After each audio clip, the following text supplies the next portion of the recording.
Welcome back, everybody, to another episode of Caravan of Garbage, where we're talking about the final Punisher movie, probably for a while. He's a TV guy now. Well, he's going to do a special presentation or something like that for the kids. Hey, everybody, I'm the Punisher's John Bernthal. Don't do drugs. Because I'll get you. I'll kill you with this minigun. I've been saving it up. You thought I just had it for promotional material. And in that last season of Daredevil or whatever, second season Daredevil or whatever, and I had the machine and you saw the big minigun or whatever, and you're like, he's going to blast people with that. I'm using it on kids if you do drugs. But there's no time to talk about the MCU. Boo! Boo, yuck. Well, speaking of, Punisher Warzone came out in 2008 when we got both Iron Man and the Incredible Hulk, and not the MCU, but you're familiar with The Dark Knight. Oh, yes. So this is one of the significantly lesser known comic book movie release Absolutely. from that year. It also has the same Rotten Tomatoes score as the previous one, 29%. I say unjustified. Wrong. Am I wrong? No, you're right. Oh, okay. The score is wrong. The score is wrong, okay. This is... I thought we were going to have a rare disagreement here. No, Mason, we're never going to do that. Thank you. We delete those episodes. That's right. Yeah, this is great. Patton Oswalt, comedian Patton Oswalt, who knows his way around a comic book and is in a bunch of... Blade Trinity. Agents of S.H.I.E.L.D., yeah. He said at the time that it was the best time he'd had at the movies that year. And I'm inclined to agree, even though I didn't see this at the cinemas, I don't think. No, me neither. I think I saw it on DVD. And Yeah, originally. same. Yeah. This movie, I think, is great and underseen. And I think, I've gone on record, James. I'm brave enough to go on record to say that I think J.K. Simmons as J. Jonah Jameson is the most perfect comic book casting. I think Ray Stevenson as the Punisher is the closest second. No shade to John Bernthal, who's going to shoot all those kids later. Yeah. But I think Ray Stevenson is like the second closest translation of just a comic book character to the screen in this movie. Completely agree. A giant guy in his mid-40s, wearing tactical gear, just huffing and puffing, killing people as efficiently as possible. No pizzazz, no speeches. Well, there's a little bit of pizzazz. Remember when he jumps on that chandelier and he spins around? Oh, yeah, but I think that was more for killing than pizzazz. That's the first moment where you see him properly. Like, he lights the flare, and you think maybe it's going to be like a Batman moment, because Batman does a similar thing in Batman Year One where he does a little speech and whatever, but he lights the flare, and it's just enough so he can see and blind everyone else, and then he runs up the table and beheads a guy in a wheelchair with a Bowie knife. What I love about this movie is that people are just copping stuff in the head and neck in ways that haven't happened since the early days of Troma movies. Bowie knives, forks, wine glasses, chair legs. It's all on the table. Much like that guy's head was on the table. Just bloody, disgusting kills with whatever happens to be handy. Absolutely. So this was initially going to be a Thomas Jane Punisher movie. Well, not this iteration, but there were plans to do The Punisher 2. Rob Zombie was going to do it at one point. It never kind of came together, so Thomas Jane stepped away. If it's not with Zombie, I'm not interested. Yeah, maybe. If I'm not driven to set in the Dragula every day, I'm out. So Lexi Alexander, who done Green Street Hooligans, came on board. And Gail Ann Hurd. Yes. Who produced Aliens and The Terminator. Yeah. It's strange, this movie, because it was released under the Marvel Knights brand. And developed by Lionsgate. There's two movies that fall under that. This and Ghost Rider 2. That's right. Spirit of Vengeance. So the idea was that this would kind of be parallel to the MCU, but not in the MCU, so they could tell darker, weirder stories. Yeah. And they very quickly... Well, that's it. They only did the two. For people who don't know, in the comic books, Marvel Knights was sort of similar to what you said. It was like standalone stories that could get a bit more mature. There was also the Marvel Max line, which was much more violent, but this was kind of like grounded stories that were kind of, set apart, single storylines. There was a Fantastic Four one where they lost all their money and they had to get real jobs. There was Black Panther. Lost all his money, had to get a real job. Etc. It was mostly that. Yeah. I mean, a lot of this is taken from Punisher Max as well, quite literally. But Marvel didn't have the film rights to the Punisher at the time. They obviously did end up picking it up and turning him into a Netflix character, as we talked about. Yuck.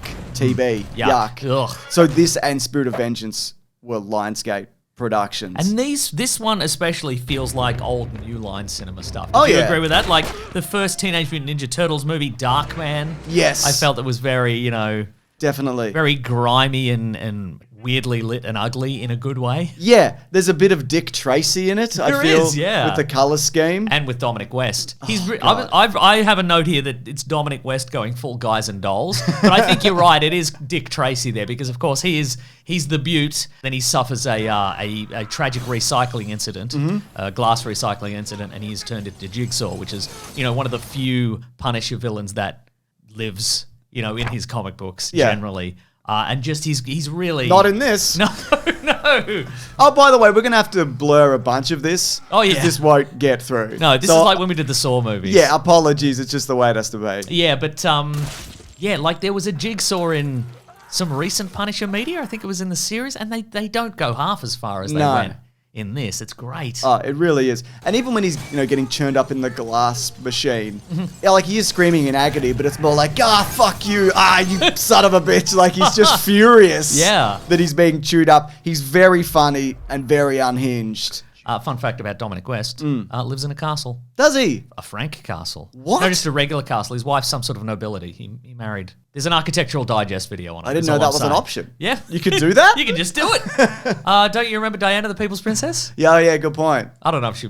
You don't I don't know. Was she born royalty? I don't know what she was royalty adjacent. Okay, right. I believe, yeah. All right. Here's the facts about Diana, the People's Princess. They are on the screen. Here's their IMDb trivia. There we go. So Lexi Alexander, when she came on board for this, she wasn't a fan of the comic books. The only comic books she read growing up, she grew up in Germany. She knew like Tintin and Asterix, like those. Probably Dylan Dog. Probably Dylan Dog, Dead of Night. She probably loved that movie with Brandon Ralph. Loved Valerian. Oh yeah. Guy and he's a sailor or something. Popeye? No. I'll think of it later. German Popeye? Not German Popeye, no. Anyway, carry on. So yeah, she basically immersed herself in everything The Punisher. Uh-huh. And she looked at, what did the fans not like about the previous two movies? She was actually aware of Punisher 1989. Oh, wow. Which was unusual. Yeah. She went online and spoke to fan groups about, which is a very risky I was going to say, then less so than now. You wouldn't do it now. I feel like she really gets what the Punisher is. He's got an enduring melancholy about him, this guy. He does, doesn't he? And he's big! And you know what? He's still got some of his dad instincts. He does, Which I liked about that. They've gone back to the original kind of origin story to the Punisher here. They didn't kill his entire immediate family and his entire extended family and everybody he's ever met and his housekeeper and whatever. In this, we just see a brief flashback where his family are killed in the crossfire in a mob hit in Central Park, and he decides to go on a mission of revenge. But in this, he accidentally kills an FBI agent. Yeah. Then he sort of tries to connect with the family and do some good towards them. And he meets the kid in the family, and he's like, "Oh, do you want this awful army meal to eat? Do you want that? Do you want an uncomfortable bed?" I got that. Yeah, I got that. I don't know, but he's like, you feel like he's trying, which I really appreciated. Because he clearly hasn't been. He's out of practice because his kids are dead. That's right, exactly. God, there's so many good little moments with him. The moment where his nose is broken and he fixes it with a pencil, that's really great. Yeah. You just feel like he is falling apart and his knees are crook and he's in a lot of pain. Well, he's 40. He's 40, but he's just like, he just keeps moving, Yeah. It's kind of a bit The Dark Knight Returns. Yeah. In that respect. There's some great lines in this. There's a moment from him where a guy he's brought into his inner circle has tried to protect the family and gets killed. Yeah. And the guy's like, "Oh, Frank, I'll see you in hell." And Frank's like, "If I see you anywhere near hell, I'll kick your ass." And I'm like, "That's good." That's one point he says, "Sometimes I'd like to get my hands on God." To just shoot him, I guess. Yeah, shoot him, But also the FBI agent's former partner shows up to track down the Punisher. Oh, yeah. And there's a moment where he's talking to Frank and he says to him, "They're not called the 10 suggestions." Like, that's a terrific line. That's really good. There's also parkour in this. There absolutely is. Which was big at the time. There's a podcast, which people, if you're watching this, you're probably familiar with. It's called How Did This Get Made? There's an episode where they bring on Lexi Alexander and Patton Oswalt, which is unlike that podcast. They just sing this movie's praises the entire time. It's a great listen if you can track it down. She had a friend say, "Just don't put any parkour guys in this. I hate that. It's in everything." It's already been overused. Like, they did it once well in Bond, and that's kind of it. In terms of, I know, like, technically there are better uses of it and whatever, but it became very mainstream very quickly. So she's like, well, if that's something that people hate, let's do this. I love the parkour guys. Every time you see them, they're soundtracked by this high energy pop punk. Yeah. Up until the moment one of them gets shot out of the sky by a heat-seeking missile. Incredible. And it does heat seek. Yeah. You see it curve towards the guy. Oh, it's so good. It's probably a parkour-seeking missile, though. It must be. Yeah. Yeah. It's tracking his European energy. It seems to be. But to get back to the look of this, apparently Marvel sent over an entire box of Punisher comics to Lexi Alexander, and they weren't what the original prints looked like. They were cheap copies. So the style of this movie is based off those prints where there's 3 kind of main colors happening at any one time. Right. So that's why it looks this way, but that's not what the actual comic books look like, if that makes sense. Is this because I'm assuming that this is one of the many points that Marvel was going bankrupt, which is probably why they sent. I would say so. They just yeah. had a guy at the photocopier. Yeah, well, they were making this the same time as Iron Man was being made. Yeah. So, oh yeah, speaking of, Kevin Feige was apparently the one who pointed that out, because Kevin Feige is a producer on this. Right. Which also wasn't unusual for Marvel comic book movies at the time. He was on most of the X-Men movies, the Spider-Man movies. Like, he worked on a bunch of stuff. Yeah. Wearing a bunch of hats. Yeah, that's right. Literally. Yeah. Look at him and his little hats. Now, we talked about Dominic West's Jigsaw. I think we should talk about Looney Bin Jim. Okay. And I really like that dynamic between the two of them. Looney Bin Jim is not from the comics. He's invented for this. Like, wow, Doug Hutchinson, what an incredible performance. He was in The Green Mile. What happened to this guy? And I shouldn't have looked this up, but here we go. When he was 51, he married a 16-year-old, which was technically legal, it seemed, from where that happened. But I still think that's crook. And then later they split up and she came out and said, yeah, he groomed me, obviously. So, fucking terrible. Great. No, terrible. Oh, no, yeah, I was being sarcastic when I said that. Oh, good. Yeah. So, good spinning kicks, though. I Yeah. assume that was a stuntman. Yeah, still good spinning kicks, yeah. Yeah. Mm-hmm. Yeah, completely unhinged performance. You know, the bit where he's like throwing himself into the mirrors and and whatever. There is something kind of really darkly funny about an incredibly vain man who gets chewed up and then ends up looking like that. And he might have horsehide also sewn into his face. Oh. Also, you can't really see it on film, but his red eye has like a stitch right through it. Oh, no. Yeah, so That's great. Pretty funny stuff, That's Mason. funny stuff. Yeah. Everything you've said in the last 2 minutes is very funny and good stuff. Yeah, I really appreciate, and I know I mentioned it, just the minimal effort he puts in as a tactical Punisher. There's no pizzazz. Like, everyone else is doing flips and kicks, but he's just like, how can I kill you right now? Right. Like, what have I got? Yeah. It might be him, like, clearing a corridor, like in the finale, where he's just, like, Ray Stevenson learned to do a lot of that stuff, you know, for real, like clearing rooms, etc. And there's little moments like he puts a grenade in a paint can and then kicks it into a room, like things like that. He kicks it down the corridor and a guy has the most incredible regret face when the paint can lands at his feet and the grenade just pops out and he's like, oh, I shouldn't have signed up for this. Yeah. This is... so for the big finale, of course, it's at the Bradstreet Hotel, which I believe is a tip of the hat to Tim Bradstreet, who was the artist responsible for many of the Punisher comic covers from that era, Marvel Knights and Marvel Max. Makes sense. But Jigsaw gathers all the gangs of the city to this hotel to lure the Punisher in. And there's a moment where you can see on the other side of a closed door, there's just a bunch of gangbangers there, you know, fully loaded to take him down. And he just punches his rifle through the door and fires an airburst grenade into the room and kills them all and just moves on. Yeah. It's great. It's really No time. Good. No time. I like at the end also because he's given the impossible decision just to choose between Micro, his best friend. Sure, yeah. Wayne Knight. And, you know, the death of like a child who's the child of the FBI agent that he got killed. FBI agent, undercover agent, whatever it is. I like also that undercover agent didn't turn out to be crook. He just killed a good guy. Yeah. And he hates that, you know, because he's like, well, my moral center is that I don't do that. I do have one specific rule. That's right. And I happen to break it. Even by accident, not knowing. I like that carries with him. But ultimately, he gets the impossible decision like a superhero often does. You know, Spider-Man will have to choose between, you know, catching one person or another person or whatever. Oh, yeah, sure. Yeah. And here, he makes the decision. He doesn't get them both out of it. Right. It's just like, well, if I have to choose, I guess, I'm saving the family. You've had a good run, Wayne Knight. Yeah. You were in Jurassic Park. Yeah. And Seinfeld. That's right. And Space Jam. That's right. Yeah, and there's a moment where he's beating up Jigsaw. He takes a second to release the family, but he just goes back to keep beating up Jigsaw. Like, he doesn't get a second wind. He's just right. like, back to this. And then he has a horrendous death, which is fantastic. And we talked about the body count in previous videos. Ben and Lawrence, if you could put that up for individual The Punishers. Oh, yes. This guy has 81 confirmed kills. That's decent numbers, I think. So it makes him the highest, I believe. But also there's a moment where they go into a room full of boxes for things that the Punisher has potentially done, and every one of those boxes contains a file of a person that he killed. So it's probably in the hundreds. At least. So yeah, this guy, he's the most Punisher, I think, of all Punishers. I mean, based on that alone. And good on him. I agree. That's what we want. This is what I wanted. Yeah. Just relentless rampaging. A man who's got too many guns.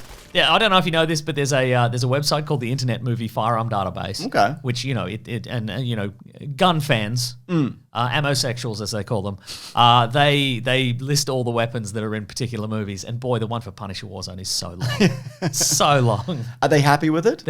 I don't think they editorialize in that way. Oh, okay. I would say generally they are. Just facts. Yeah, just facts. Great, yeah. So, as a result of this, Lexi Alexander was kind of ostracized from Hollywood. She was put in director jail. That's right. She's still worked and done stuff since, done a couple of movies, but yeah. She took this on not being a fan of the character, but liked the idea after reading the comics that, I can make this as brutal as possible. You know, we can really push this to the limit. Yes. And the studio was 100% on board with that, because that's what they wanted. They ended up replacing her soundtrack with something darker to kind of fit like the Dark Knight kind of aesthetic. Oh, sure. This came out after that. This came out in December. And there was a few other things that kind of worked against the release of this. It was screening for critics. And you know critics, mate. I've heard about critics. Not like us. We're different. We're different. We're different. We're cool and street level. And we don't know how to criticize things properly. We don't have that book learning. We really don't. We don't have the schooling for us. We just say, I like it when he stabbed that man in the head with a big knife. That was good. I like when he broke that old lady's neck. Remember that bit? I do. We can't show that probably, but here's a censored version. That's right, yeah. So she said, well, look, I don't think these people are going to kind of appreciate what we're going for here. What if we put on everyone's seat just a one sheet of a bunch of the kills that happen in this that are taken directly from the comics? Right. Because most of them are. That sounds like a threat. I reckon if I sat down and it was like, is that a guy who looks like me? He's getting his head twisted all the way around. So I think if you did something like that, even if critically you didn't like it, you could go, oh, I see what they're going for here. Right. This is true to the character. Yeah. They didn't end up doing that, and one critic said, Alexander should go to prison for her violent imagination. Wow. And she's like, I didn't even think of this shit. I just interpreted it. I just adapted it, yeah. Oh, speaking of prison, so by the nature of the way we record these, I'm often a couple of weeks behind as far as insane things you put in these videos. No. And in the Punisher 89 video, you channeled binging with Babish, and you put on your little black latex gloves and you made a pita bread pizza. It was only 4 minutes. I just want to point out, we got a lot of feedback. Yeah, and it's all negative. And everybody's agreeing with me. But a lot of it's... You're like, how I'm innocent of my crimes, and to prove it, here's a video of me committing them. Prison for you. Most people had more of a problem with the ingredients. Right. It's just what I had at hand. If you don't like pineapple on pizza, I understand that, Mason. You put some egg on there. It's for protein, Mason. We're making it healthy. Like Punisher Warzone 2008. Okay. This is much maligned. Okay. You don't get it. I think in your future accommodation, what you're going to be putting on there is like cigarettes and bits of tuna and stuff. Whatever the currency is where you live, which is prison. I did think about escalating it and just putting like weirder and weirder stuff on it, but I'm like, no, here's something you could actually eat, hypothetically. Yeah, hypothetically. I'll stand by it. I'm fine. And I won't go to jail. That's good. Like the Punisher, you have one principle you always stand behind, even when it gets you into a lot of trouble. You know what it's time for? What's it time for? It's time for Pun Trivia. Trivia Zone. Love it. This is a trivia section of the show. Here we go. Freddie Prinze Jr. auditioned for the role of Jigsaw. Lexi Alexander was like, incredible. Let's give him this role. And the studio was like, no. So he is a good actor. And he's very handsome. And he's Kanan. What's that? In Star Wars. He's little ponytail, little beard guy from Star Wars. I don't know Star Wars Rebels? I don't know what You've seen it. We've talked about it. That's great for me and him. I had some other trivia. We talked about it in the thing. Here's one piece of trivia. Yeah. He's the third Punisher in a row to have a bow. He's carrying on that tradition. Yeah. But this time it's a tiny little he does. crossbow gun with a laser sight. Ba-doo. Yeah. That'd be a poison dart. Like I a assume. poison dart gun, yeah. He wouldn't do a not poison dart. Absolutely not. Yeah. He probably wanted one of those darts from Blade where you shoot them in the neck and they all expand and then they explode. He would want that. But, they're hard to get. They are hard to get, yeah. Also, of course, Ray Stevenson went on to play Volstagg in the MCU. That's true. I forgot that because that is a completely different performance from this. R.I.P. Incredible. I would have loved to have seen him reprise the role of the Punisher, which he did actually. There's a kids show called The Superhero Squad, and when I say kids show, it's a very kids show. It's got that aesthetic, all the characters are little and squat and running around. Yeah, right. I'm so and he gives like a bunch of Marvel characters like a lift in his van. And does a speech about injustice and broccoli and all these kinds of things. Okay. And they're just terrified the entire time. It's great. It's really, really good. But that's the only chance he had to do more of this. In terms of box office, on a budget of $35 million, this made 10.1. Just dire. That is dire, yeah. People, I mean, we didn't see it at the cinemas, and, this is right up our alley, really. Yeah. Or did I? I can't remember. I definitely didn't. Okay. Yeah, I remember watching it at home. Maybe it didn't even get a cinema release. I feel it's a movie I would have seen at the cinema if it got a cinema release in Australia. Yeah, you might be right. Let me check. Boo. No, you're right. It came out in Australia on July 14th, 2009. On DVD. So no cinema release. Okay, that makes sense. Okay. It did get an Ethiopian release. Oh. We didn't get that one. No. That makes a lot of sense now. Doesn't it, Mason? It does. They buried it. Mason, you love Caravan of Garbage. I do. And you can see them early, can't you? I guess. Yeah, I can send them to you. You'd get them for free. But for other people who are interested, they can head over to bigsandwich.co, which helps keep these ad-free. That's right. That's not the only thing going up there. We also have a podcast called The Weekly Planet where we talk movies and comics and TV shows. That comes out every Monday, Sunday there early. We do also video game Let's Plays. Movie commentaries. Movie commentaries. We recently played the Punisher arcade game. That's right. All the way through. I was Nick Fury. Yeah, check that out. I was smoking the whole time. You were. And in the game. What? This Big guy? cigars. This guy? That's right. And I endorse it. Yeah, me too. There's thousands of hours of stuff there. That's right. That's exclusively there if you do want to check it out. Again, movie commentaries, video game Let's Plays, bonus podcasts, early videos, all of that. That's right. And also, next week's video will be there early. And here's a hint. Wow. We're doing some video game stuff because there's a Minecraft movie or something. Oh. And you love video game stuff. That's mostly bad, isn't it? Yeah, these are bad ones. I think Minecraft's going to be bad too. We haven't seen it yet, but I bet it is. We're doing a whole bunch of bad ones in a row, yeah. Should we buy the Jack Black Minecraft action figure? Yeah. It's just old Jack Black. Just an old man. That's good. Yeah, it's good. Yeah. Anyways, thank you so much for watching, everybody. Thank you, everybody. Thank you to Ben for the edit. Thank you, Ben. Mason, what a time. All right, everybody. See you on the next one. Grab that gem, you guys. We'll see you next week. The Punisher. The Punisher. This is the best Punisher movie. Easily. Yep.